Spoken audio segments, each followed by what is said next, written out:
नारी शक्ति के सशक्तिकरण को लेकर के अनेक विध कदम उठाए गए। नारी के नेतृत्व में समाज के सशक्तिकरण पर काम किया गया है। आदरणीय अध्यक्ष जी, अब देश की बेटी, हिंदुस्तान में कोई ऐसा सेक्टर नहीं है जहां देश की बेटियों के लिए दरवाजे बंद हो।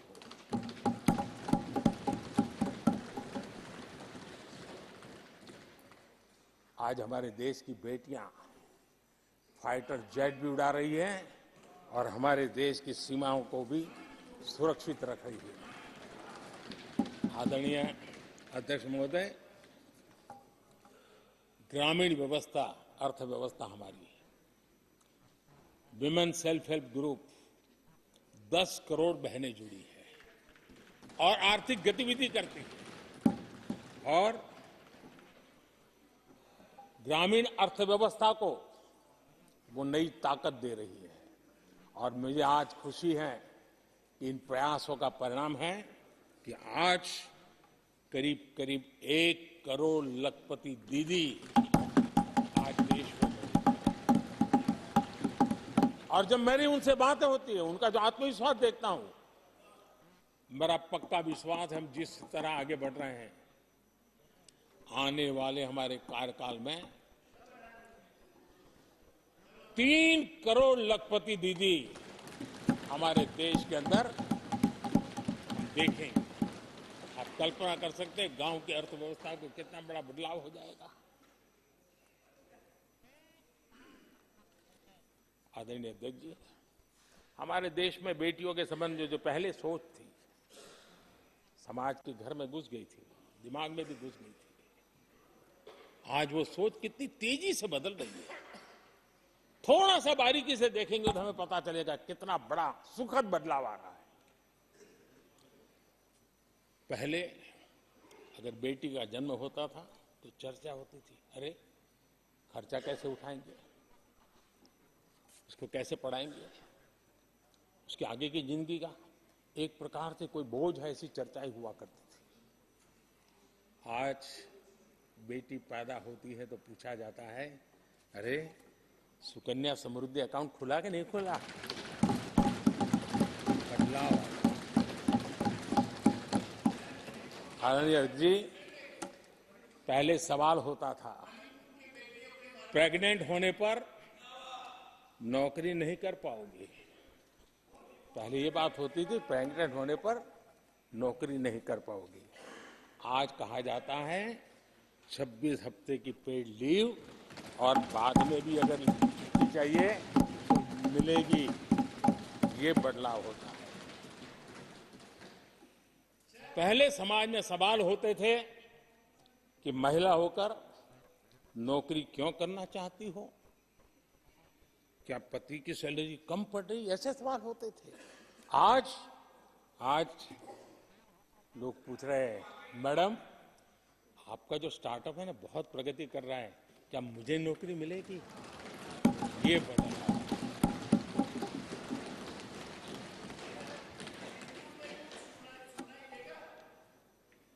आदरणीय अध्यक्ष जी, एक समय था जब सवाल पूछा जाता था कि बेटी की उम्र बढ़ रही है, शादी कब करोगे। बेटी की उम्र बढ़ रही है, शादी कब करोगे। आज पूछा जाता है, बेटी पर्सनल और प्रोफेशनल दोनों कामों को संतुलित कितना बढ़िया करती हो, कैसे करती हो।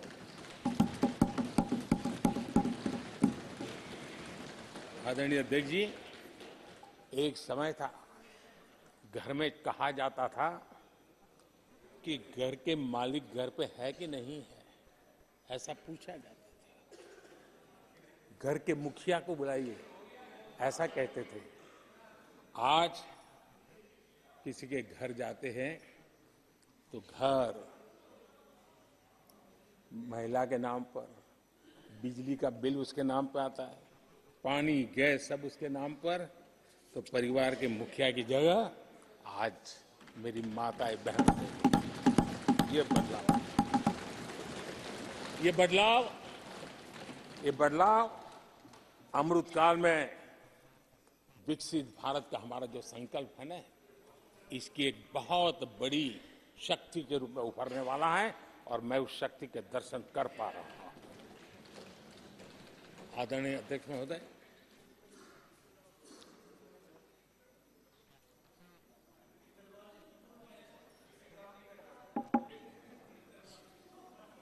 किसानों के लिए आंसू बहाने की आदत मैंने बहुत देखी है। किसानों के साथ कैसा कैसा विश्वासघात किया गया है, ये देश ने देखा है। कांग्रेस के समय कृषि के लिए कुल वार्षिक बजट होता था 25,000 करोड़ रुपया। आदरणीय अध्यक्ष जी, हमारी सरकार का बजट है 1.25 लाख करोड़ रुपया। आदरणीय अध्यक्ष जी, कांग्रेस ने अपने 10 साल के कार्यकाल में 7 लाख करोड़ रुपया का धान और गेहूं किसानों से खरीदा था। हमने 10 वर्ष में करीब 18 लाख करोड़ का धान गेहूं। कांग्रेस सरकार ने दलहन और तिलहन की खरीदी नाम मात्र कभी कहीं की हो तो की हो। हमने 1.25 लाख करोड़ रुपए से भी अधिक का दलहन और तिलहन खरीद किया है। हमारे कांग्रेस के साथियों ने पीएम किसान सम्मान निधि का मड़ा उड़ाया और जब मैंने मेरी पहली टर्म में ये योजना शुरू की थी तो मुझे याद है कि झूठा नैरेटिव की जो फैशन चल पड़ी है, गांव में जाके कहा जाता था कि देखिए ये मोदी के पैसे मत लेना, ये चुनाव एक बार जीत गया तो सारे पैसे ब्याज समेत तुमसे वापस मांगेगा। ऐसा झूठ फैलाया गया था। किसानों को इतना मूर्ख बनाने की कोशिश की गई थी। आदरणीय अध्यक्ष जी, पीएम किसान सम्मान निधि 2,80,000 करोड़ रुपए हमने भेजे। पीएम फसल बीमा योजना 30,000 रुपया का प्रीमियम और उसके सामने 1.5 लाख करोड़ रुपया मेरे किसान भाई बहनों को दिया। कांग्रेस ने अपने शासनकाल में कभी भी मछुआरे पशुपालक की तो नामो निशान नहीं था उनके काम में। पहली बार इस देश में मछुआरों के लिए अलग मंत्रालय बना, पशुपालन के लिए अलग मंत्रालय। पहली बार पशुपालक को, मछुआरों को किसान क्रेडिट कार्ड दिया गया ताकि कम ब्याज से उसको बैंक से पैसा मिल सके, वो अपना कारोबार बढ़ा सके। किसान और मछुआरों की चिंता सिर्फ जानवरों की नहीं होती है, जिंदगी का एक महत्वपूर्ण हिस्सा है। आर्थिक चक्र को चलाने में इन पशुओं की भी बहुत बड़ी भूमिका होती है। हमने फुट एंड माउथ डिसीज, उससे हमारे पशुओं को बचाने के लिए 50 करोड़ से ज्यादा टीके लगाए हैं। पहले कभी सोचा नहीं। आदरणीय अध्यक्ष महोदय, आज भारत में युवाओं के लिए जितने नए अवसर बने हैं, ये पहले कभी नहीं बने। आज पूरी वोकेबलरी बदल गई है। शब्द पूरे जो पहले कभी सुनने को नहीं मिलते थे, वो बोलचाल के सहज दुनिया में शब्द आ चुके हैं। आज चारों तरफ स्टार्टअप्स की गूंज है, यूनिकॉर्न्स चर्चा में है। आज डिजिटल क्रिएटर्स एक बहुत बड़ा वर्ग हमारे सामने है। आज गीग इकोनॉमी की चर्चा हो रही है। ये युवाओं के जुबान पर ये नए भारत की नई वोकेबलरी है, ये नई आर्थिक साम्राज्य की नई परिवेश है, नई पहचान है। ये सेक्टर युवाओं के लिए रोजगार के लाखों नए अवसर बना रहे हैं। 2014 से पहले डिजिटल इकोनॉमी की साइज ना के बराबर थी, बहुत ज्यादा उसकी चर्चा भी नहीं थी। आज भारत दुनिया की डिजिटल इकोनॉमी है, अग्रणी है। लाखों युवा इससे जुड़े हैं और आने वाले समय में ये डिजिटल इंडिया मूवमेंट जो है वो देश के नौजवानों के लिए अनेक अनेक अवसर, अनेक अनेक रोजगार, अनेक अनेक प्रोफेशंस के लिए अवसर लेकर के आने वाला है।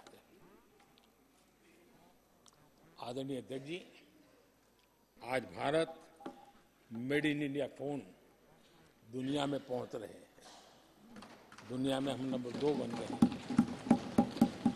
और एक तरफ सस्ता मोबाइल प्राप्त हुआ है और दूसरी तरफ सस्ता डेटा। इन दोनों ने एक बहुत बड़ा रिवॉल्यूशन लाया है देश में और दुनिया में हम जिस कीमत पे आज हमारे नौजवानों को ये प्राप्त करवा रहे हैं, सबसे कम कीमत पर करवा रहे हैं और वो एक कारण बना है। आज मेड इन इंडिया अभियान रिकॉर्ड मैन्युफैक्चरिंग, रिकॉर्ड एक्सपोर्ट या देश देख रहा है। आदरणीय जी, ये सारे काम हमारे नौजवानों के लिए सबसे ज्यादा रोजगार लाने वाले काम हैं, सबसे ज्यादा रोजगार के अवसर पैदा करेंगे। आदरणीय अध्यक्ष महोदय, 10 वर्ष में टूरिज्म सेक्टर में अभूतपूर्व उछाल आया है। हमारे देश में ये ग्रोथ और टूरिज्म सेक्टर ऐसा है जिसमें कम से कम पूंजी निवेश में अधिक से अधिक लोगों को रोजगार देने वाला अवसर है और सामान्य से सामान्य व्यक्ति को भी ये रोजगार देने वाला अवसर है। स्वरोजगार की सबसे ज्यादा संभावनाएं वाला टूरिज्म क्षेत्र है। 10 वर्ष में एयरपोर्ट 2 गुने बने। भारत सिर्फ एयरपोर्ट बने ऐसा नहीं है, भारत दुनिया का तीसरा बड़ा डोमेस्टिक एविएशन सेक्टर बना, दुनिया के तीसरे बड़े। हम सबको खुशी होनी चाहिए। भारत की जो एयरलाइंस कंपनियां हैं उन्होंने 1000 नए एयरक्राफ्ट के ऑर्डर दिए। देश में 1000 नए एयरक्राफ्ट, और जब इतने सारे हवाई जहाज ऑपरेट होंगे, सारे एयरपोर्ट कितने धमधमते होंगे, कितने पायलट्स की जरूरत पड़ेगी, कितने हमें क्रू मेंबर चाहिए, कितने इंजीनियर चाहिए, कितने ग्राउंड सर्विस के लिए लोग चाहिए। यानी रोजगारी के नए नए क्षेत्र खुलते जा रहे हैं। एविएशन सेक्टर भारत के लिए एक बहुत बड़ा नया अवसर बनकर के आया है। आदरणीय अध्यक्ष जी, हमारी कोशिश नहीं है कि इकोनॉमी को हम फॉर्मलाइज करने की दिशा में मजबूती से कदम उठाएं, युवाओं को नौकरी भी मिले, सोशल सिक्योरिटी भी मिले। इन दोनों को लेकर के और आपने जिन बातों के आधार पर हम निर्णय करते हैं और देश में भी माना जाता है, वो एक होता है डाटा ईपीएफओ का। ईपीएफओ में जो रजिस्ट्रेशन होता है 10 साल में करीब 18 करोड़ नए सब्सक्राइबर आए और वो तो सीधा पैसों से जुड़ा खेल होता है, उसमें फर्जी नाम नहीं होते हैं।